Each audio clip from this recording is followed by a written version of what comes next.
ମୁଁ ସୁଦର୍ଶନ ଦାସ କଂଗ୍ରେସ ଦଳର ରାଜ୍ୟ ପ୍ରବକ୍ତା।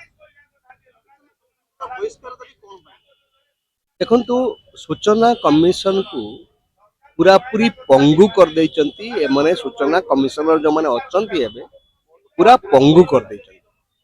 सूचना आईन कमिशन जो हेतिला बा सूचना आईन सूचना पाइबार अधिकार जो थिला से अधिकार माध्यम रे नागरिक मानक ऊपर गोटे हथियार थिला हाथ गोटे हथियार थिला ए राज्यर शासन व्यवस्था को ठीक करिबा दुर्नीति को रोकिबा प्रियाप्रीति को रोकिबा एवं स्वच्छ शासन दवा पाई गोटे हथियार थिला एवं ए हथियार को व्यवहार करिकी ओडिशा रे बहु समय रे प्रदीप प्रधान को नेतृत्व रे जो आरटीआई तांगर जो फोरम अछि माध्यम रे अनेक दुर्नीति को से पर्दाफाश करथिले एवं विभिन्न जगह रे मध्य साधारण लोक माने साधारण नागरिक माने विभिन्न जगह रे जो दुर्नीति को से पर्दाफाश करथिले एवं एक्शन होउत।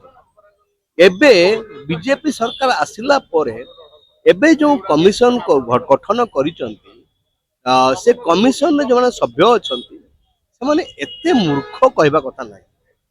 से माने आईन टाको तर्जमा करि पारुना से माने जजमेंट दे पारुना 6000 केस को से माने डिस्पोज अप कर देले विदाउट हियरिंग।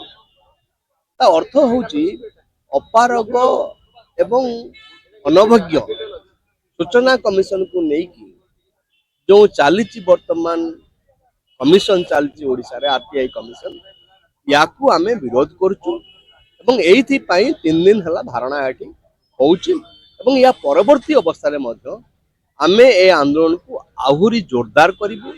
विभिन्न जिला मानक रे मध्य ए आंदोलन हबो काहे कि ना जो माने नागरिक तांको जो सूचना पाइबार जो अधिकार जो अस्त्र दिया कांग्रेस सरकार देइथिला ताकू ए माने खर्ब करचंती। केंद्र सरकार मध्य ए आईन को छानबीन करचंती एवं ताकू काटछाट करचंती एवं से आईन रो विभिन्न जो थिला धारा सब थिला ताकू मध्य उठेई देइचंती।